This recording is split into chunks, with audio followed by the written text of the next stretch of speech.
Prince Harry is in deep, deep trouble, and this time there's no palace gate to hide behind, no velvet curtain shielding him, no royal press team burning the midnight oil to spin disaster into a minor hiccup. Just Harry, stripped of ceremony, stripped of safety, stripped of the royal shine that once made him untouchable. And guess who's standing dead center in the crosshairs now? Parliament and the British taxman. Yes, the very institutions he thought he left behind are circling back like hawks. And trust me, this isn't gossip pulled from whispers. This is real, cold legislation. The UK Parliament has introduced an actual bill, not rumor, not palace tea, not vague hints, a full-blown legal move aimed directly at Harry. If it passes, say goodbye to the title Duke of Sussex. And let's be honest, that one name isn't just a royal relic, it's his entire brand. That's what gets Hollywood executives to even pick up the phone. That's what makes publishers throw million-dollar deals at him. That's what makes Netflix nod their heads in meetings. Strip it away, and what's left? A man named Harry. No crown, no title, no unique selling point, just another California celebrity trying to squeeze fame out of thin air. And here's the part that made jaws drop in Parliament. Harry wasn't vaguely referred to as a certain royal. No coded language, no polite avoidance. His name was spoken out loud in debate. One MP slammed him with this brutal take: if you abandon duty, insult the monarchy, and then wave your title around Los Angeles like a VIP pass, there must be consequences. And those consequences? They're no longer looming. They're coming fast. As if that wasn't brutal enough, the timing is catastrophic. Just as Parliament sharpens its knives, HM Revenue and Customs dropped their own bombshell, an overdue tax bill for roughly $800,000, and they didn't give him months or even weeks to pay. Oh no, they slapped down a deadline of 3 days. 3 days. Not a request, not negotiable. That's a financial guillotine. And if Harry doesn't pay up, the UK has the right to seize assets, drag him into legal chaos, and humiliate him publicly like never before. Think about it. This is the same man who once stood tall in uniform on palace balconies, the war hero who flew helicopters in combat zones, the prince who married under the gaze of the entire planet. And now, reduced to fighting off tax collectors like any broke celebrity caught in a scandal. The fall isn't just steep, it's spectacular. But maybe the fall itself isn't the real shocker. The real shocker is how alone he is in this mess. Meghan, silent. The palace, pretending not to care. Netflix, quietly backing away. Meanwhile, the British public is treating his downfall like a sport. Hashtags like not a duke, pay your taxes, and Sussex scam are trending. And they're not just memes, they're a reflection of the shift. Harry isn't seen as a rebellious prince anymore.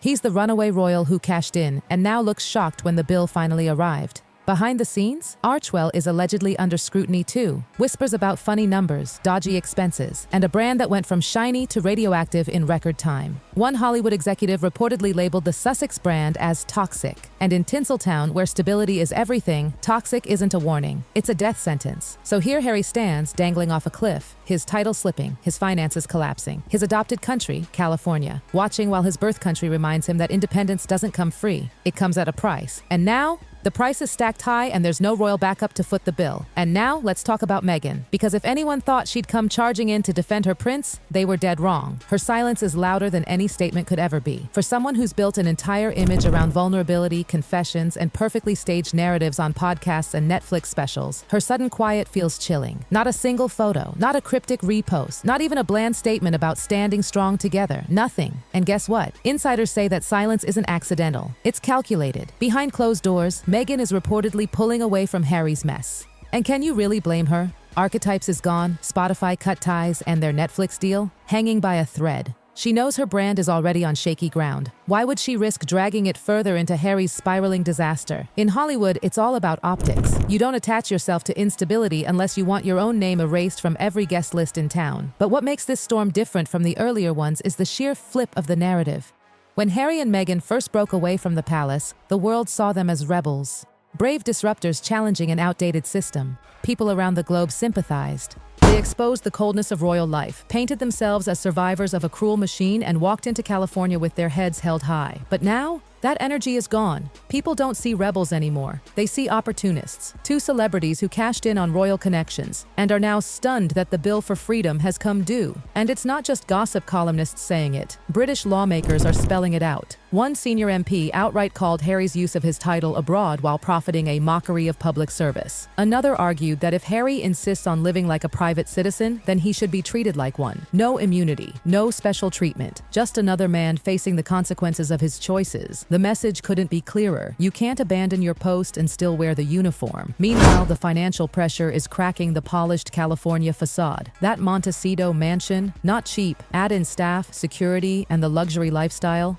It all piles up fast. And now the UK's tax demand is nearly $1 million. The question everyone's whispering, does Harry even have the cash to cover it? Rumors are swirling that Netflix is rethinking future projects, and Archewell isn't pulling in anywhere near enough to cover the overhead. There are even whispers that Harry and Meghan have been shopping for new business deals behind the scenes, desperate for a lifeline to keep their empire afloat. And don't expect Buckingham Palace to step in this time. Insiders say King Charles has made it clear he won't intervene. Prince William not taking the calls, palace lawyers ordered to stay out of it. As one aide allegedly put it, he wanted freedom. Well, now he has it. No royal safety net, no quiet legal shield, just Harry stranded in the storm. But here's the kicker. In the UK, the public is siding with Parliament. Polls show more than 70% support stripping Harry's title, not out of bitterness, out of principle. People feel betrayed. They see his choices as selfish, opportunistic. And the more that sentiment spreads, the less chance Parliament has of softening. Harry is cornered, his title slipping, his money drying up, his support vanishing, Meghan keeping her distance, the palace holding its silence.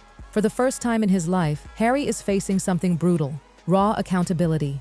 And the nightmare? It might just be beginning. That $800,000 tax bill could be the tip of the iceberg. Because when institutions like Parliament and HMRC start sniffing around, they don't stop at surface level. Sources say HMRC isn't just chasing back taxes, they're combing through every inch of Harry's financial life. UK-based earnings, charitable deductions, Archewell-linked income streams. Every speech, every brand deal, every streaming appearance that funneled money through British channels is under review. And if the numbers don't match up, that $800,000 could explode into something far, far worse.